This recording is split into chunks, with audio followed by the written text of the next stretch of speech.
आकाशवाणी है।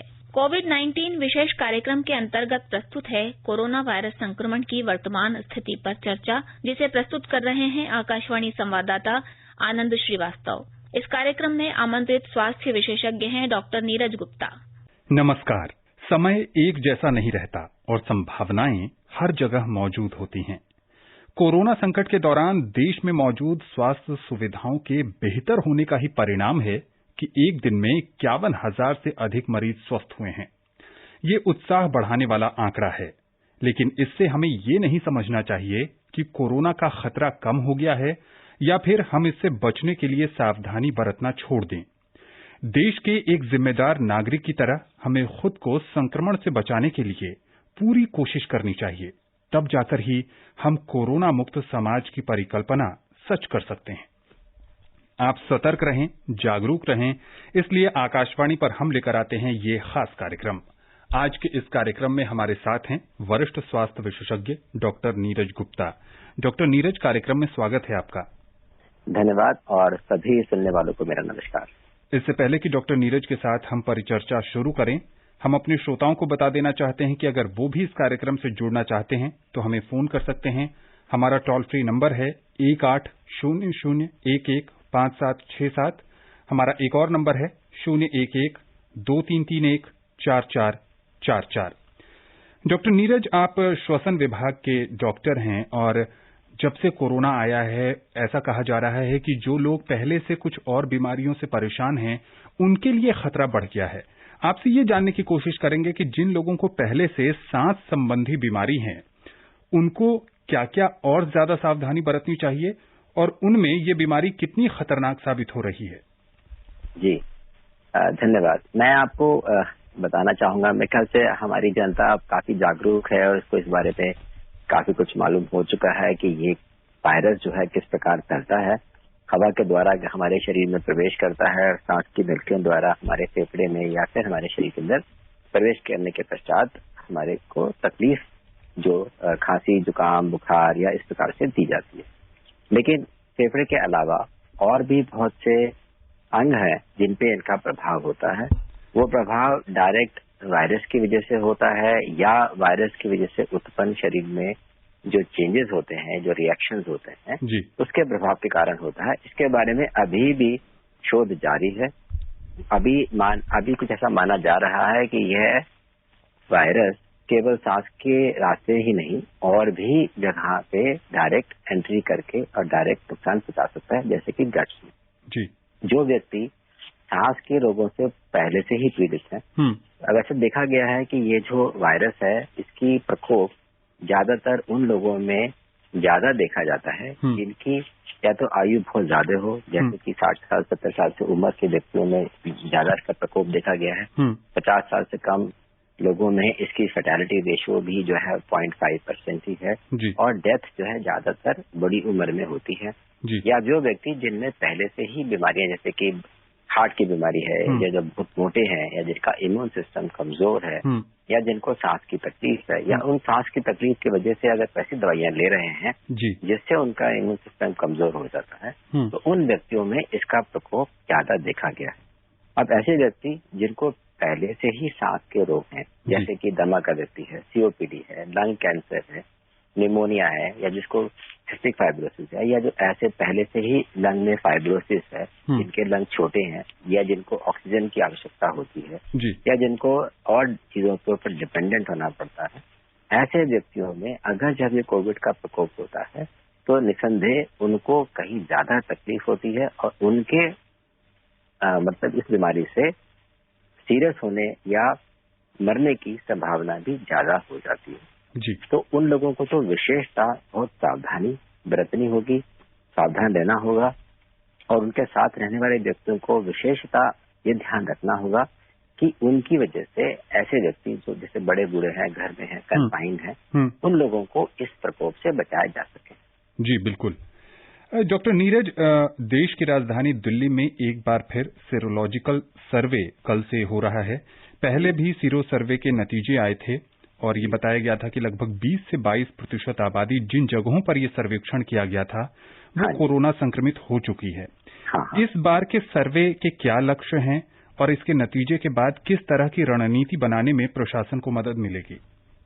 देखिए, मैं आपको एक बात बहुत स्पष्ट रूप से बता दूं जी कि ये जो वायरस है, नोवेल वायरस है, जिसके बारे में हम केवल पिछले 6 महीनों से ही जानते हैं, जी उसके लिए अभी तक कोई भी कारगर दवा साबित नहीं हुई है।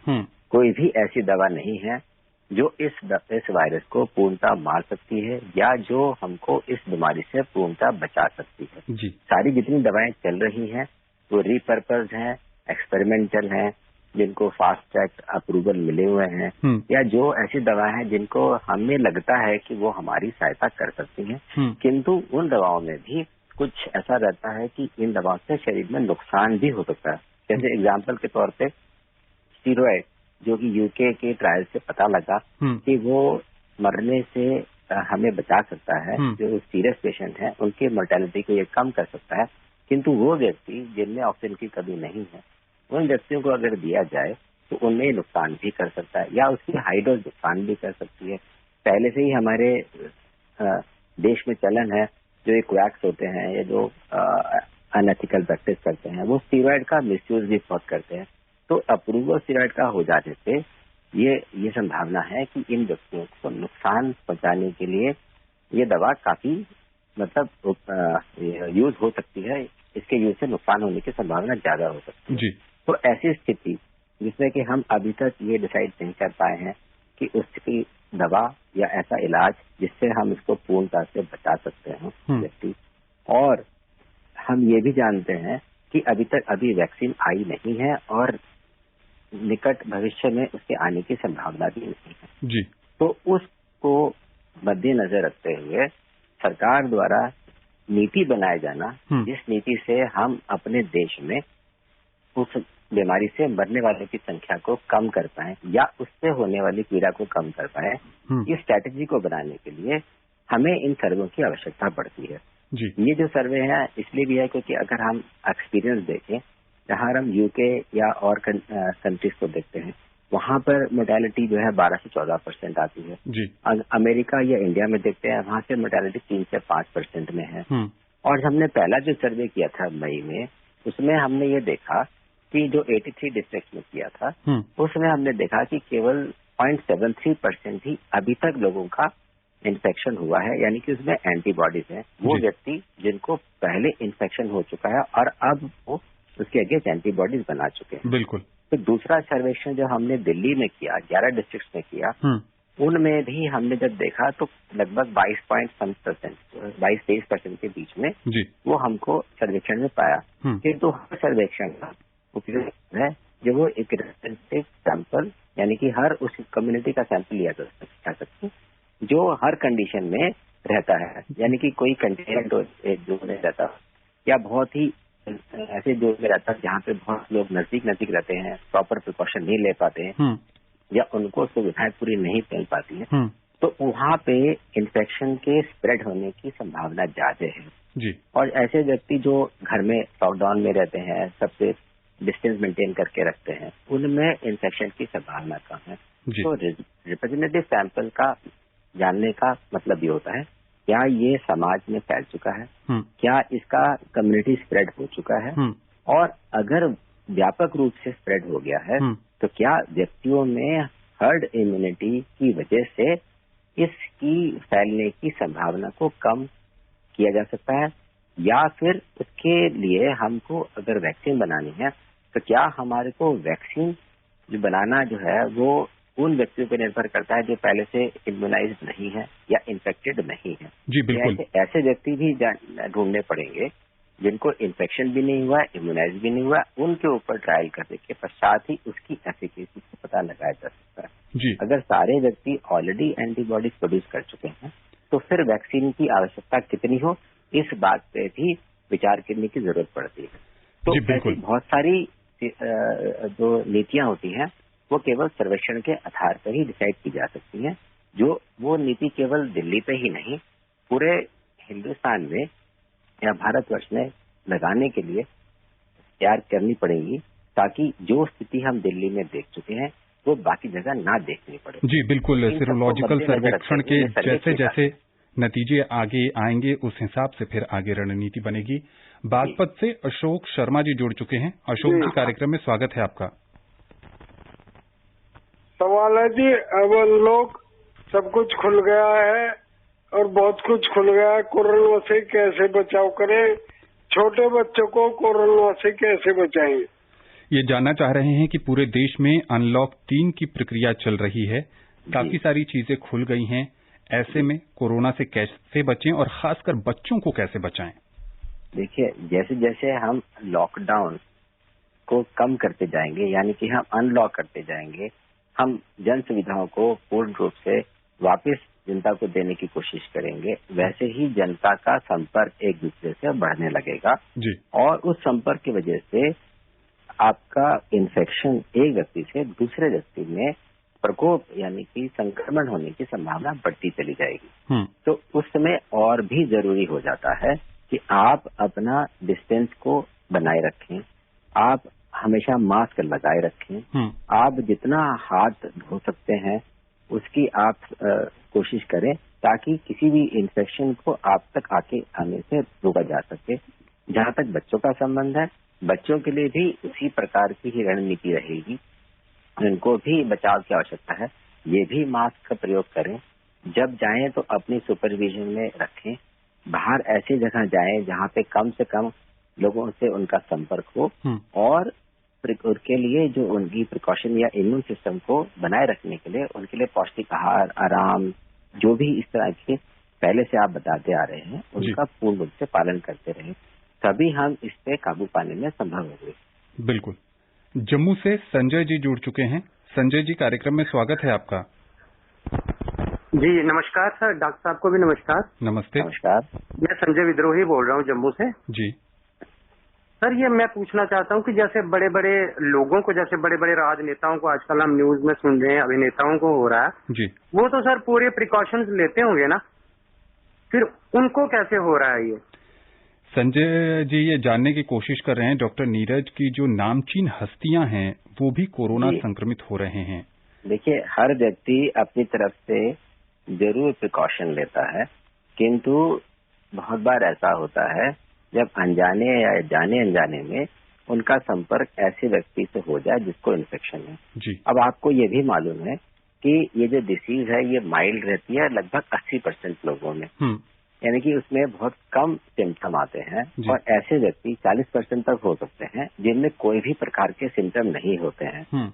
जो जिनके पास सिम्टम नहीं है या वो व्यक्ति जो बीमार होने से पूर्व 2-3 दिन पूर्व जिसको सिम्टम नहीं है फिर भी वायरस को स्प्रेड करने के लायक होता है, उस व्यक्ति के संपर्क में आने से ही ये इन्फेक्शन होते हैं।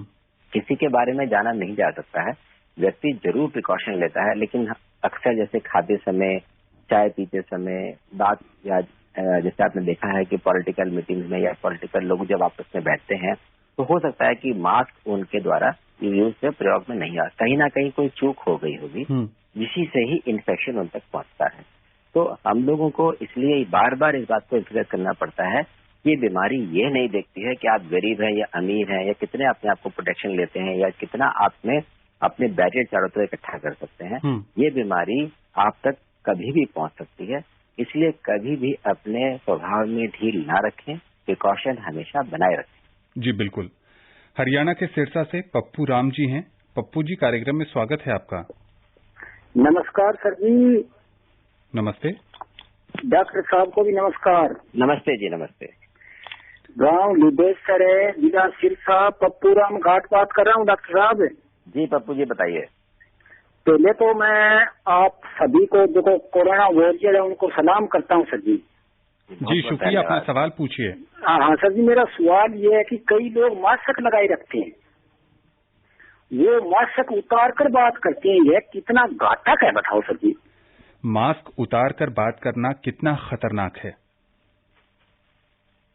देखिए, इस बारे में तो आपको पहले से जागरूक हैं कि मास्क उतार कर बात करना है ही खतरनाक, क्योंकि बात करते समय ही मुंह से जो सालिवा के कण निकलते हैं या जब आप छींकते खांसते बोलते हैं तो उस समय सांस के द्वारा जो कण बाहर आ रहे हैं उन्हीं के द्वारा ही ये इन्फेक्शन फैलता है। जी। तो इस बात पे जब आप जागरूक हुए तो हम हर व्यक्ति को इस बात में जागरूक होना आवश्यक है, और आप ऐसे समझदार नागरिक होने के नाते उनको इस बात को रोक सकते हैं। कहिए कि आप मास्क लगाइए। आप अक्सर देखते हैं कि व्यक्ति मास्क मुंह पे लगाते हैं और नाक अक्सर खुली रहती है बाहर जी। उनका ये कहना है कि नाक पे लगाने से उनको सांस की तकलीफ होने लगती है, किंतु ये इतना ही खतरनाक है। सिर्फ मास्क मुंह पे लगाने तक ही नहीं, नाक को भी कवर करना आवश्यक है, और वो भी इस प्रकार से बांधना आवश्यक है कि उसमें चारों तरफ से हवा का दौरा ना करे जी।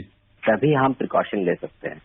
तो ये इस बात को बार बार कहने की आवश्यकता है कि बिना मास्क लगाए अगर आप जा रहे हैं तो आप पहले से ही खतरा मोल ले रहे हैं, और सामने वाला व्यक्ति भी अगर आपको मास्क के बिना बात कर रहा है तो आप मान सकते हैं कि लगभग 70 से 80% आपको रिस्क है इन्फेक्शन लेने का। जी बिल्कुल। तो इसलिए ये बात बार बार हम किसी प्रोग्राम के माध्यम से बताते हैं कि मास्क लगाएं, हाथ धोएं और कम से कम 2 गज की दूरी रखें, तो आप इससे बच सकते हैं।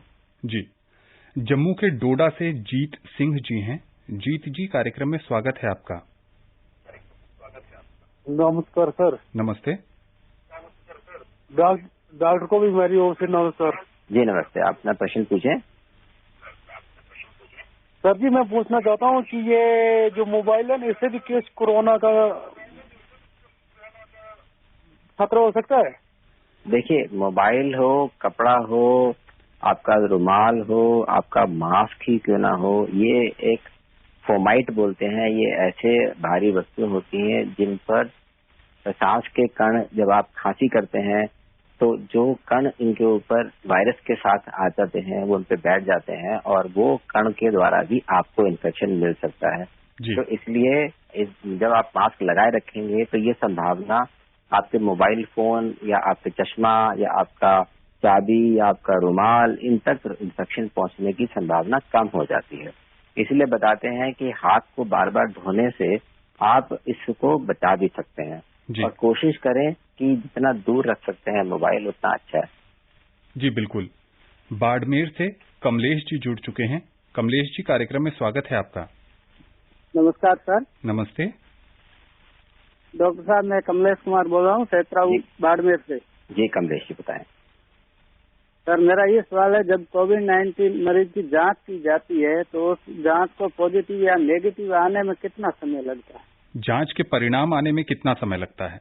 देखिए, जांच आजकल 3 प्रकार की हम लोग जांच कर रहे हैं। एक जांच होती है जिसको हम RT-PCR बोलते हैं, जो कि नॉर्मल आपकी माइक्रोबायोलॉजी की जो मशीनें हैं उनके द्वारा जांच की जाती है, जिसमें लगभग 6 से 8 घंटे का समय लगता है। दूसरी एक जांच होती है जिसमें ट्रू नेट सिस्टम यूज करते हैं, जिसमें कि तकरीबन आधे से 1 घंटे के बीच में आपको रिजल्ट मिल जाता है। और तीसरा, आजकल जो रैपिड एंटीजन टेस्ट हम कर रहे हैं उससे हमें 15 से आधे घंटे के बीच, 15 मिनट से आधे घंटे के बीच में इसका रिजल्ट प्राप्त हो जाता है। लेकिन RT-PCR को गोल्ड स्टैंडर्ड मान के हम चल रहे हैं कि उसमें भी लगभग 70% की संभावना रहती है मरीज के पकड़े जाने की, और जो एंटीजन टेस्ट है उसमें लगभग 40% तक टेस्ट में पॉजिटिव आने की संभावना रहती है। जो नेगेटिव आते हैं और जो उसमें सिम्टम होते हैं तो उनको पुनः RT-PCR टेस्ट से ही जांच करके कंफर्म किया जाता है। जी बिल्कुल। और जैसा कि पहले भी डॉक्टर ने बताया कि नोवेल कोरोना वायरस है, और जैसे जैसे समय बीतता जा रहा है जांच क्षमताएं बढ़ती जा रही हैं, और भारत में भी ICMR की कोशिश है ज्यादा से ज्यादा जांच प्रतिदिन करवाने की। जी। जौनपुर से धर्मदेव जी जुड़ चुके हैं। धर्म जी, कार्यक्रम में स्वागत है आपका। नमस्कार सर। नमस्ते सर, मेरा एक ही जो सवाल है सर कि लोग बोलते हैं ज्यादा सैनिटाइजर करने से स्किन कैंसर होने का खतरा रहता है, ऐसे है क्या? सब सही बात है क्या? एक बार फिर से अपना सवाल दोहराइए। हेलो। हाँ जी, आप हमें सुन पा रहे हैं? लग रहा है संपर्क कट गया। वो ये पूछना चाह रहे हैं कि ज्यादा सैनिटाइजर का प्रयोग करने से क्या नुकसान हो सकता है? हाँ, ये एक बड़ा इंटरेस्टिंग सा प्रश्न है जी। एक्चुअली जो सैनिटाइजर्स हैं उसमें 60 से 70% अल्कोहल रहता है जी, और जो अल्कोहल रहता है वो इनफ्लेमेबल लिक्विड भी है, और साथ ही साथ आपको ज्यादा प्रयोग करने पे चमड़ी पर नुकसान भी पहुंचा सकता है जी। तो कोशिश हम ये कहते हैं व्यक्ति से कि आप अगर साबुन से हाथ धोएं तो ज्यादा बेहतर है जी। लेकिन अगर किसी कारण से आपको साबुन नहीं मिल पा रहा है हम्म। तो आप सैनिटाइजर का प्रयोग करें। जी। सैनिटाइजर स्पेशली उन कंडीशन में जैसे कि किचन है या जहाँ पे कहीं आग का काम हो या स्पार्क उड़े या ऐसी कोई संभावना हो तो अवॉइड करें। जैसे कि गाड़ी के अंदर लोग अक्सर स्पार्किंग जहाँ होती है और गाड़ी में लोग बहुत ज्यादा स्प्रे करते हैं जी। तो हम ये कहते हैं कि आप वहाँ पे इसको अवॉइड करें। जी। तो हमेशा सैनिटाइजर के विषय में थोड़ा सा सजग रहने की आवश्यकता है और ज्यादा यूज तो किसी भी चीज का करना नुकसानदायक होता है। सैनिटाइजर से हमने देखा है कि कुछ लोगों में चमड़ी जो है सूख जाती है, उसमें दाने पड़ने लगते हैं या जो उसकी चमड़ी को खराब होने का खतरा होता है, तो बहुत ज्यादा उसको प्रयोग नहीं करना चाहिए। बिल्कुल। बेंगलोर से श्रीकांत जी हैं। श्रीकांत जी, कार्यक्रम में स्वागत है आपका। नमस्कार भाई साहब। डॉक्टर साहब आपको भी नमस्कार। नमस्ते। डॉक्टर साहब ये पूछ रहे हैं कि एक सप्ताह पहले हमने ऑल इंडिया रेडियो पे एक समाचार सुना कि सिप्ला कंपनी ने दवा बना ली है और भारत सरकार ने उसे अनुमोदित भी कर दिया है। तो भाई साहब ये दवा कब आएगी बाजार में? और एक बात और छोटा सा निवेदन करना चाहता हूँ कि हमने मास्क का एक शब्द बनाया है MASK, माई ऑलवेज सिक्योरिटी किट। माई ऑलवेज सिक्योरिटी किट इन्होंने मास्क का एक नया नाम दिया है। अलग अलग प्रयोग और अलग अलग इनोवेशंस हो रहे हैं, तो इस बारे में क्या कहेंगे? और वो एक दवाई की भी चर्चा कर रहे हैं डॉक्टर नीरज। देखिए, सिप्ला है और भी दवा की कंपनियां हैं जो नई नई दवा मार्केट में लेके आ रही हैं। सिप्ला की जो दवा है रेमडेसिविर है या अभी ग्लेनमार्क वालों की फेविपिराविर है, इस प्रकार की दवा आ रही है जो कि वायरस को मारने में सहायक हो सकती है, किंतु ये दवाएं भी पूर्ण रूप से कामयाब नहीं है।